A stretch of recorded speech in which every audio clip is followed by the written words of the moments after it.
Tolong sembelihannya benar. Bismillahirrahmanirrahim. Allahu Akbar. Assalamualaikum Ustaz Somad. Suaranya tergesa-gesa dengan napas tersengal-sengal. Ustaz Somad, ini ada kecelakaan, truk nabrak kambing. Boleh kami sembelih? Ini sebentar lagi mati. Iya, sembelih cepat, sembelih. Sudah selesai. Lalu saya mikir, kambing siapa?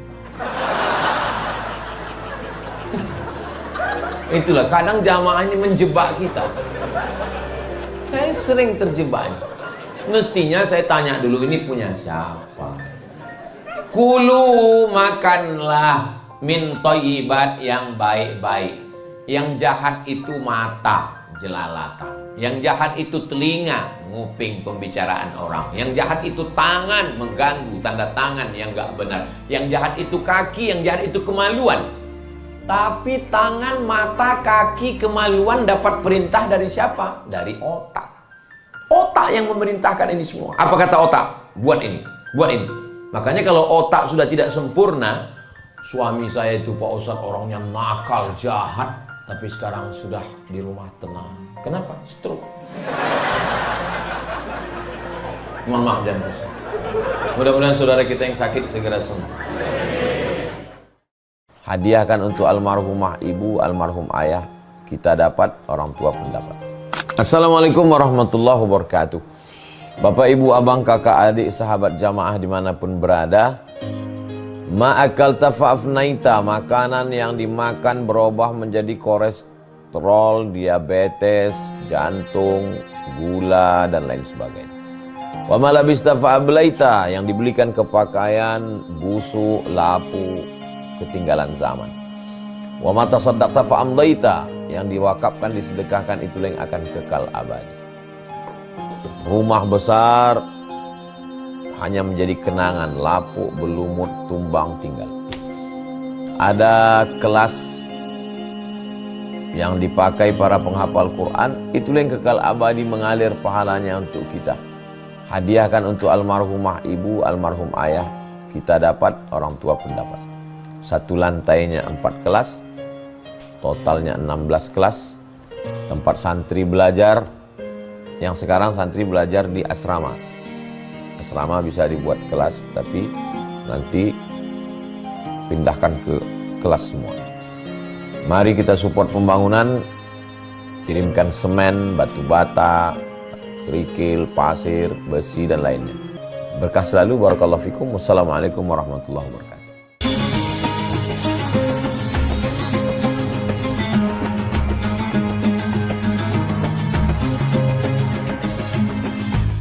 Assalamualaikum warahmatullahi wabarakatuh.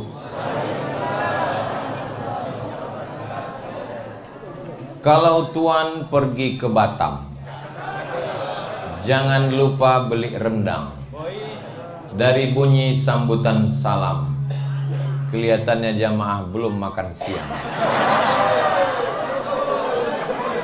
Apa kabar Bapak Ibu semua? Sehat?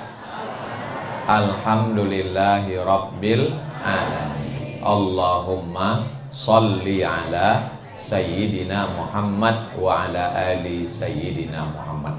Semoga kita semua istiqomah iman dan Islam, diberikan kekuatan, kesehatan zahir dan batin, mati husnul khatimah, masuk surga bersama Rasulullah SAW. Amin ya Rabbal. Mohon maaf, saya dengan Ustadz Salim dan Ustadz Lukman itu sip-sipan. Jadi tadi Ustadz Salim dengan Ustadz Lukman duluan ke sini, saya ke rumah Ami Yusuf. Lalu kemudian sekarang saya ke sini dengan Habib Muhammad bin Anis, Ustadz Lukman dan Ustadz Salim yang ke rumah Ami Yusuf. Oh, masih ada di belakang. Tadi saya tanya, karena terlambat datang, Ustadz Salim, Ustadz Lukman, iya, ini temanya apa? Katanya tentang binatang dan serangga. Oke lah, kalau tentang binatang berarti ada istilah singa itu disebut dengan the lion king. Tapi jangan raja singa, penyakit. Biasanya singa itu dijadikan sebagai simbol raja hutan. Dan kelihatannya masjid kita pun di tengah hutan ini. Dulunya hutan. Jadi selalu dijadikan simbol. Makanya dari mulai Inggris sampai Sumatera, itu singa selalu dipakai sebagai nama raja-raja. Di Sumatera Utara itu ada raja yang pakai nama singa melawan Belanda, namanya si Singa Mangaraja. Orang Melayu maksudnya bukan lawan dari Melaku. Orang Melayu ada juga yang namanya pakai singa. Di Indragiri Riau namanya Narasinga. Sebelum Islam masuk, diabadikan sebagai nama stadion sekarang, namanya Stadion Narasinga. Dan di Inggris juga ada pakai nama singa, namanya Richard the Lion Heart. Lion singa, heart hati. Si Richard berhati singa, saking kerasnya dia. Jadi anak ibu nanti kalau lahir kasih namanya Asad. Asad itu singa. Atau kalau mau pakai bahasa Jawa, macan. Oh, macan bukan singa Pak Ustaz. Nah, kenapa singa yang dijadikan sebagai raja hutan? Kalau mau tahu ya pastinya ya tanya sendiri. Singa dijadikan sebagai raja itu yang pertama, singa tidak mau memakan bangkai mati. Dia hanya mau memakan hasil buruannya. Makanya singa itu walaupun dia tua, dia akan tetap berburu sampai akhirnya dia berhasil menangkap binatang buruan dan dialah yang mengambilnya. Itu maka dia disebut sebagai raja. Dia tidak mau mengambil sisa. Pantang bagi singa mengambil sisa binatang lain. Dia pasti akan menerkam, mencabik-cabik, memakan. Nah, jadi kalau mau belajar dari singa, makan dari hasil tetes peluh keringat sendiri. Mudah-mudahan kita ini semua yang berusaha dengan hasil usaha kita, bukan dari hasil korupsi, bukan dari hasil tipu-tipu, bukan dari hasil bohong. Kalau ada yang tersinggung berarti pelakunya. Kuncin dengar tausiah Ustaz Somad itu satu aja, jangan tersinggung. Beberapa jamaah tersinggung pulang ninggal.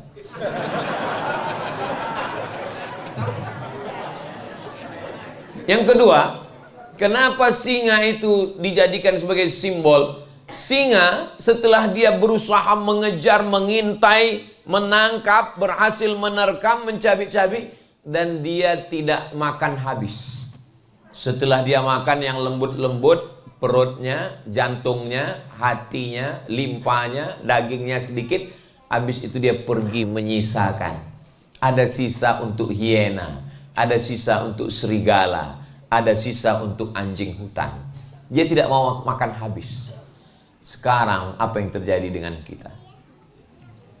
Ikan bakar tulang lunak. Kucing meneteskan air mata.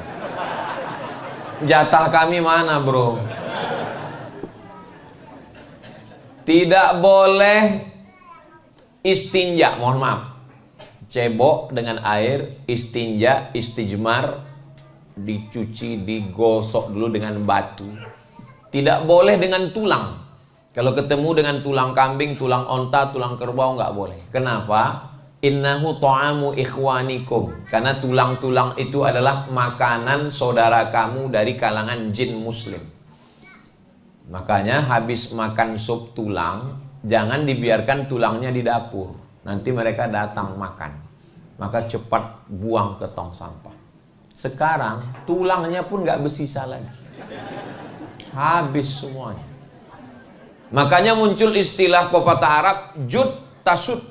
Dermawanlah kamu, maka kamu akan jadi pemimpin. Singa itu jadi pemimpin bukan karena dia sangar ditakuti, bukan hanya itu, tapi dia orangnya suka berbagi. Alhamdulillah Pak Ustadz, pemimpin kami suka berbagi. Berbagi hari Jumat? Enggak. Berbagi bulan Ramadan? Enggak. Terus berbagi 5 tahun sekali Pak Ustaz.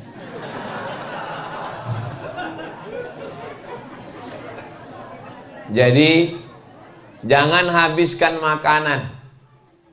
Ada salah seorang orang kaya, dia nggak suka disebut namanya, menjaga kode etik jurnalistik. Dia nggak bisa makan sendiri. Kalau makan mesti ngajak teman, ngajak kawan. Tapi ada juga beberapa teman kita, dia kalau makan mesti dengan teman. Supaya apa? Supaya teman itu yang bayar. Bapak punya teman jenis begini? Ada orangnya. Mudah-mudahan panjang umur. Alhamdulillah Pak Ustadz, teman saya ini namanya Bakhil bin Medit bin Pelit bin Kikir. Alhamdulillah setelah mendengar ceramah Ustadz sekarang baik Pak Ustadz. Baiknya gimana? Dia sekarang sudah bisa bayar makanannya sendiri. Dalam Islam, bahasa Arab itu kaya sekali. Makanya kamus bahasa Arab, Lisanul Arab, ditulis oleh Imam Ibnu Manzur, tebalnya 1 meter. Kamus lengkap bahasa Indonesia, Purwadarminta, sejengkal. Bukan menyepelekan bahasa kita. Itu juga diambil dari bahasa Melayu. Ada namanya Bakhl, Al-Bukhlu. Nama orangnya Bakhil. Tapi ada lagi namanya Syuh. Makanya dalam Al-Quran, wa may yuqa syuhha nafsihi faulaika humul muflihun. Siapa yang selamat dari penyakit syuh, dialah orang yang beruntung. Tapi saya lihat terjemahannya, bakhil diartikan pelit, syuh pun diartikan pelit. Ini secara terjemah salah. Tapi memang bahasa kita nggak bisa mewakili itu. Bakhil dengan syuh itu bedanya gini. Misalnya kita bertiga, kita 3 jalan ke Surabaya. Lalu kemudian pas giliran jam sholat, makan, isoma, istirahat, sholat, makan, lalu kita berhenti makan. Pas setelah makan, giliran bayar, ada satu teman kita, dia panggil, berapa? 75.000. Bertiga? Iya. Dia keluarkan duitnya, dia bayar dia sendiri 25. Itu bahasa Arabnya bakhil. Tapi ada satu lagi, pas giliran bayar, dia izin ke belakang, mohon maaf ya, ke toilet dulu. Duit dia jangankan untuk orang lain, dia pun nggak mau makan duit dia. Ini namanya syuh. Makanya dalam Quran dikatakan wa may yuqa syuhha. Saya diundang dalam satu acara makan. Kata ustadz yang makan dengan saya, Ustadz Somad jangan tahan makan, makan aja. Jadi banyak jamaah ini menduga saya ini kurus karena nahan makan. Saya ini nggak pernah diet dan jarang puasa sunnah. Saya ini kurus memang sudah takdir begini. Ustadz ada pantangan, 1, pantang dekat. Habis, shadaqallahul azim. Makanya tadi di rumah Ami Yusuf, saya mau ngambil banyak, segan. Saya lihat yang lain dikit, nggak enak kan. Beda kita dengan Nabi masalah makan ini cuma tipis aja. Kalau Nabi itu makannya dikit. Kalau kita dikit-dikit makan. Dikit-dikit makan. Nah, Ustadz jangan tahan makan, makan aja. Saya punya teman Pak Ustadz, kalau lewat 10 kol diesel, itu yang 3 punya orang, yang 7 punya dia. Kaya sekali. 10 kol diesel lewat, 7 punya dia, 3 yang punya orang. Hebat dia, hebat Pak Ustadz. Kebun karet, kebun sawit, kolam ikan, punya dia. Mana dia sekarang? Meninggal. Dulu waktu hidup Pak Ustadz, kalau dia pergi kemana-mana, bawa tas laptop. Ustadz tahu isinya apa? Apa? Pisang rebus. Kalau lapar dia buka, dia kupas. Nggak akan mau makan sama orang karena takut bayari orang. Dan dia kalau bawa minuman dari rumah, bawa minuman botol, tapi botolnya sudah kusam karena isi ulang terus. Nama nggak boleh sebut, menjaga kode etik jurnalistik. Apa yang terjadi? Ternyata semua hartanya hilang. Surat kol diesel berganti nama orang. Surat tanah kebun sawit berganti nama orang. Surat rumah berganti nama orang. Surat nikah? Jangan kuat-kuat, Bu. Surat nikah hanya bertahan 4 bulan 10 hari.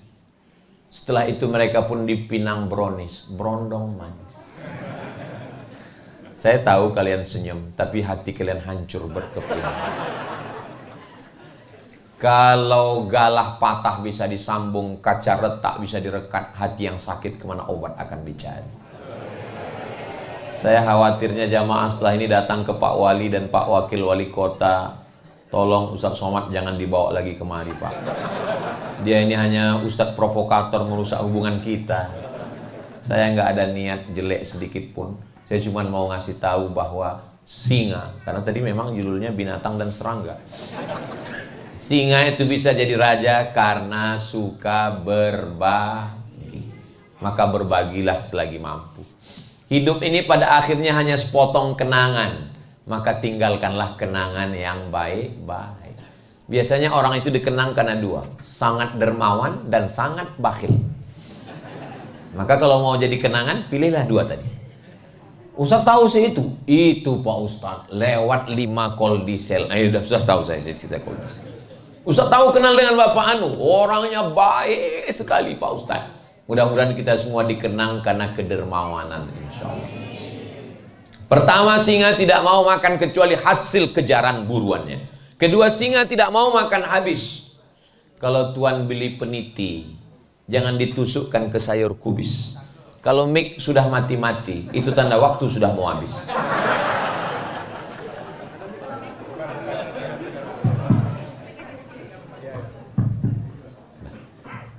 Saya sudah banyak tausiah kemana-mana, tapi baru inilah masjid yang menyediakan 3 mikrofon. Luar biasa masjid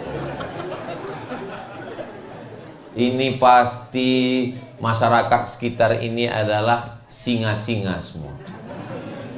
Diaminkan. Artinya suka berbagi. Kadang di masjid itu kita sholat, lantainya pun semen kasar, nempel pasir. Bukan cuma pasir, kuku pun nempel di gini gitu. Tapi di masjid kita cobalah lihat, keramiknya manjat sampai ke dinding. Untung nggak ada tukang yang pandai memasang keramik di atap. Kalau ada pakai atap juga. Di atas ini pula kaca. Ini saya ke atas ini seakan-akan sedang melihat ikan mas koki.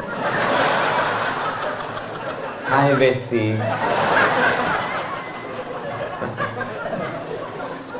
Masya Allah, tabarakallah. Masjidnya adem, ayam, AC-nya.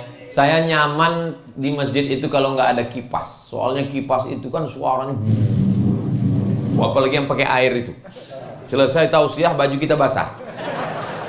Jamaah sekalian. Tapi di masjid ini kita tenang dan nggak ada kotak lewat. Kenapa? Karena semua pakai keris. Jadi jamaah setiap masuk. Tapi perlu saya kasih tahu ya Bapak Ibu, tidak semua jamaah yang keris itu dia nyumbang. Ada juga yang cuma foto. Dan ada satu rahasia lagi. Kalau kotak seminim-minimnya uang kertas 1000, tapi kalau keris bisa ngasih 1 rupiah. Ustaz kok tahu? Saya pernah nyoba. Diajari sama orang BI, Bank Indonesia. Ustaz Somad pakai keris ini bisa nyumbang. Keris, Q-nya itu kris, quick. Q-nya itu artinya quick, artinya cepat. RIS, R-nya itu response code. Jadi dia cepat merespon. Kode yang cepat merespon. Begitu kita scan, langsung merespon. Makanya kalau ada suami yang lambat merespon, tempelkan ke dinding.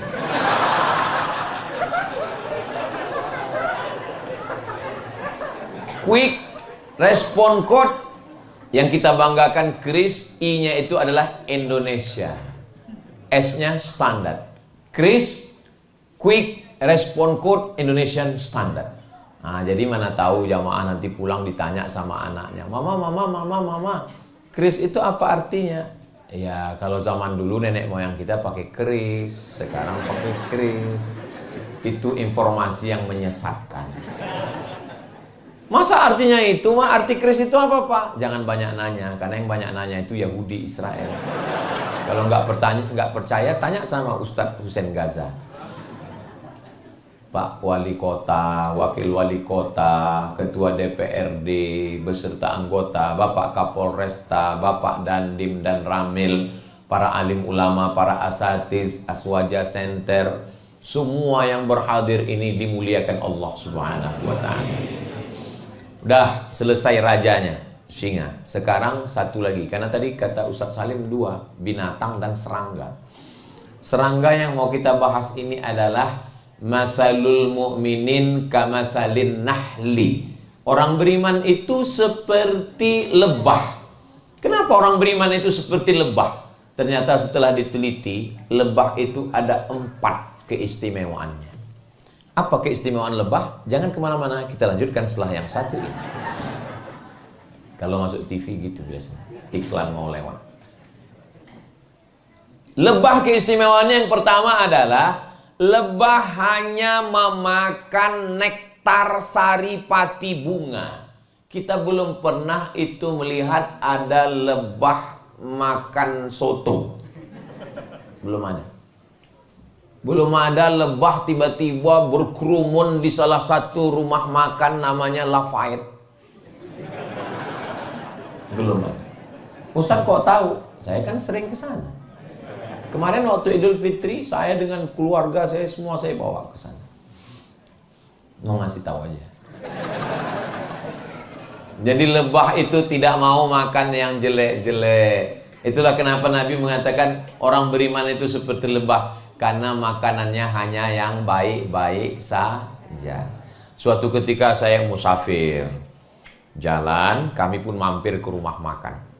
Saya ambil ayam, saya ambil daging kambing, saya ambil ikan, saya ambil semua. Ada bapak yang satu ini, dia cuma ngambil sambal aja. Terus saya bilang, Bapak kenapa nggak makan daging ayam? Kenapa nggak makan sapi? Kenapa nggak makan daging? Dia jawabnya pendek. Mohon maaf ya Pak Ustadz, saya nggak tahu siapa yang motong. Saya sudah habis. Itu kalimat dia itu nendang banget loh. Menusuk ke jantung saya. Maksudnya kalaupun dia jaga makanan, janganlah dia ngomong gitu di depan saya. Jaga juga lah perasaan saya kan. Saya ini kan ustaz. Masa dia ngomong begitu? Mudah-mudahan dia nonton video ini. Bilang aja saya ini Pak Ustadz lagi gimana, pakai bahasa yang halus lah. Masa dia bilang saya nggak tahu siapa yang motong. Ternyata memang rumah sembelih kita, Pak Wali, tolonglah buatkan bekerja sama dengan Muhammadiyah, Nahdlatul Ulama, Majelis Ulama Indonesia, pengawasan rumah potong. Setelah diawasi rupanya binatang ini nggak mati dipotong, mati kaget. Satu narik kakinya, satu narik tanduknya, satu narik, akhirnya mati. Padahal yang motong itu mesti putus urat nafas dan urat makan. Banyak yang motong nggak punya ilmu. Begitu dipotong darah lepas keluar, habis itu ikatan sapi dilepaskan. Begitu selesai sapinya berdiri. Malah dipanggil Ustadz Ruqyah. Allahu la ilaha illa huwal hayyul qayyum. Inilah masyarakat kita ini. Salah-salah dikit jin, salah-salah sedikit jin. Kata jin, aku nggak pernah ganggu sapi gitu.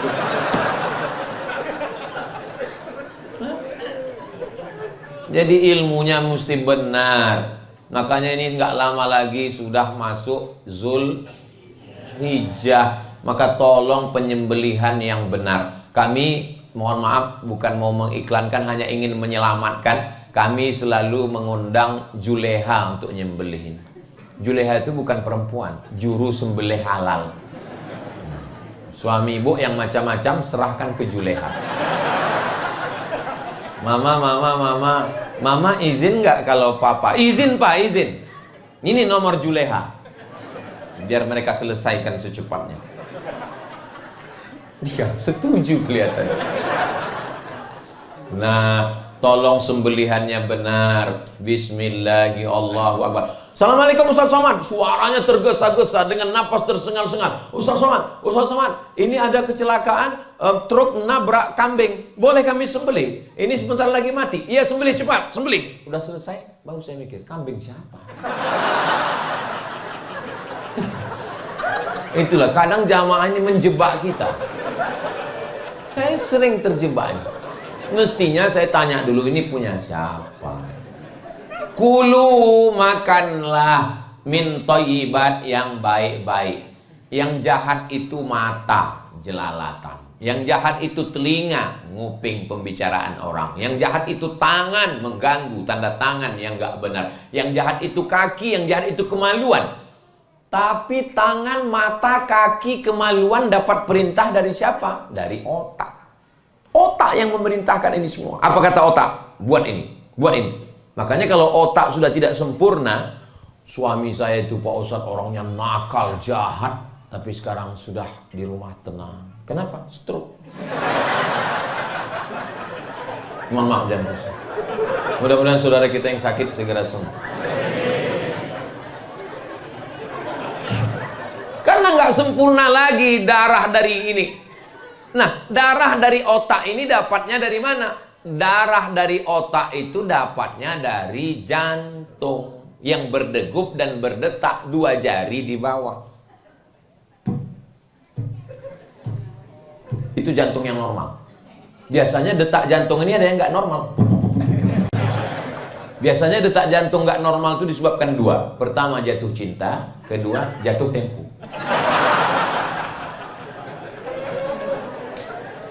Jantung itu menyemburkan darah dari jantung naik ke otak, dari otak ke mata. Jantung itu dapat darahnya dari mana? Jantung dapat darah dari makanan. Sepiring lontong sayur, rendang, gulai, bakso, mie ayam, jangan dipikirkan. Nanti menetes air liur.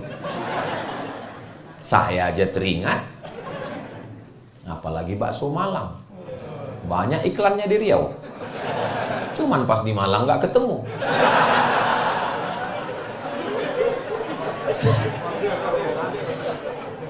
Dari setetes darah masuk ke jantung, dari jantung naik ke otak, dari otak ke mata. Maka kejahatan itu berawal dari makanan. Ibu, kalau suaminya nakal berarti makanannya nggak benar. Bagaimana supaya suami nggak nakal? Jangan kasih makan. Maka lebah makan. Yang kedua, ini makin siang kok makin lucu. Yang kedua, lebah hanya mengeluarkan yang baik-baik saja. Yang keluar dari lebah itu adalah madu. Sekarang orang makin minum madu, gulanya makin naik. Ternyata sarang lebah dimasak dengan gula merah, dicium baunya bau madu, ternyata gula. Wahai penjual madu oplosan. Ustadz nunjuk siapa? Yang nonton. Mudah-mudahan Allah selamatkan kita.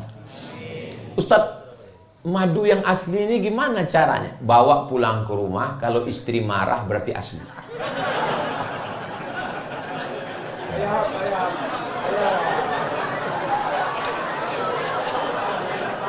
Memang jam-jam segini ini telat mikir memang. Ada yang senyumnya belakangan. Nah, jadi orang beriman itu tidak pernah mengeluarkan yang tidak baik. Ngomongnya baik, tutur katanya baik.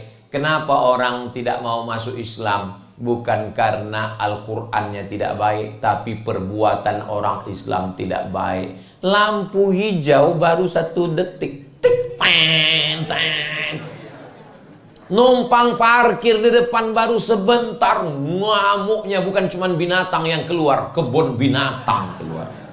Ini bukan orang Islam. Siapa itu muslim? Man salimal muslimun min lisanihi wa yadihi. Selamat orang lain dari lisannya dan tangannya. Siapa itu? Orang yang datang menghadap Allah. Yauma la yanfa'u malun, hari itu tidak ada gunanya harta, wala banun, tidak ada gunanya anak. Harta enggak guna, anak enggak guna. Yang guna adalah man atallaha biqalbin salim, datang kepada Allah membawa hati yang salim. Itulah dia salim afillah. Tapi nggak ada gunanya hati salim kalau tauhidnya nggak benar. Qul huwallahu ahad, Allahus samad.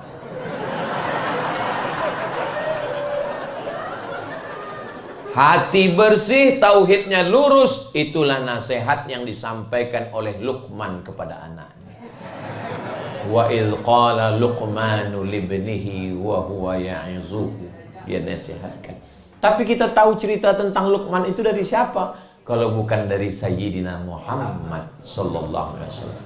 Supaya empat-empat ini namanya masuk.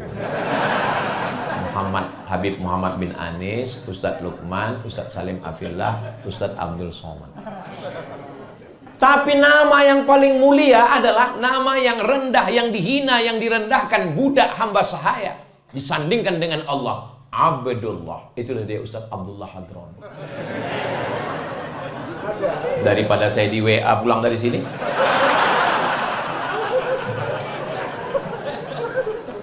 yang namanya nggak saya sebut bukan karena saya nggak hormat, tapi saya nggak ingat. Jadi orang beriman itu yang keluar baik-baik saja. Yang ketiga, lebah tidak pernah menyusahkan orang lain. Lebah hanya membuat sarang di batang pohon yang tinggi. Apa pernah lebah buat sarang di samping dapur kita? Nggak pernah. Lebah. Tapi aneh, kemarin saya lihat lebah buat sarang di gedung perpustakaan daerah. Di gedung pustaka dia buat. Ternyata lebah tidak mengambil rumah kita. Kitalah yang sudah mengambil rumah lebah. Hutannya kita potong. Akhirnya harimau masuk ke kampung. Orang kampung ngamuk, harimau masuk kampung. Untung harimaunya nggak bisa ngomong. Kalau ngomong bisa ngomong harimaunya. Kalianlah yang sudah masuk ke kampung kami. Kita yang sudah mengambil jalan mereka. Kita yang sudah menebang pohon mereka. Man qata'a sidratan, siapa yang memotong sebatang pohon sidir, sawwallahu ra'sahu finnar, disungkurkan Allah kepalanya ke dalam api neraka. Lebah tidak pernah mengganggu. Lebah makannya yang baik. Lebah hanya mengeluarkan yang baik. Keempat, lebah tidak pernah merusak. Tapi kalau dia diganggu, kalau nggak percaya, pulang dari sini cari sarang lebah. Ambil ketapel, lempar pakai batu. Sekali dia diganggu, dia akan mengejar sampai ke dalam kali sungai. Begitu kamu tarik nafas ke atas, baru dia entuk. Dan lebah cuman punya satu senjata seumur hidupnya. Dia tahu kalau senjata itu sudah dia pasang, dan ketika dia terbang, perutnya akan tercabut. Itu senjata yang di belakang, sengatnya itu kalau sudah masuk ke kulit kita, dia terbang, itu melekat, tercabut, dan dia akan mati. Karena prinsip lebah adalah ish kariman au mut syahidan. Hidup mulia atau mati syahid. Lebah nggak pernah ngomong gitu. Saya saja mencoba. Saya mencoba untuk menafsirkan. Bagi lebah lebih baik putih tulang daripada putih mata. Putih mata itu maksudnya ngelihat mahasiswi yang dulu kalian antar ke kampus sudah dipinang orang lain. Lebih baik putih tulang daripada putih mata. Apa maksudnya putih tulang? Ya banting tulang lah Pak Ustadz. Mudah-mudahan apa yang saya sampaikan ini menjadi pelajaran buat saya sendiri, buat kita semua, sehingga kita bisa menjalin persaudaraan, saling berbagi, menjaga. Dan lebah itu ada tugasnya masing-masing. Ada ratu lebah, ada pasukan pencari makan, dan dia tidak pernah lupa jalan pulang. Lebah begitu dia terbang, dan dia tahu lagi jalan pulang. Malah ada orang beriman nggak tahu jalan pulang, nggak pulang-pulang, namanya Bang Toib. Mudah-mudahan kita semua bisa mengambil pelajaran dari makhluk-makhluk Allah, supaya kita fa'tabiru ya ulil absar, ambil pelajaran. Ustaz hanya boleh sampai jam 12.30, ini sudah jam 12.35. Ini sudah melanggar kode etik. Mudah-mudahan Allah mengampuni kita semua insyaallah. Madiun lemahe teles matur nuwun Allah sing balas. Itu dari Habib Muhammad bin Anis. Saya tutup dengan pantun yang dari saya. Menangkap puyuh di Bukit Selasih. Thank you dan terima kasih. Assalamualaikum warahmatullahi wabarakatuh. Jangan kemana-mana. Kita akan ada foto bersama. Jadi saya di sini, dipoto dari sini, dan jangan lupa soto bukan sembarang soto, soto dimakan di tengah laut. Foto bukan sembarang foto, selesai foto langsung diupload. Assalamualaikum warahmatullahi wabarakatuh.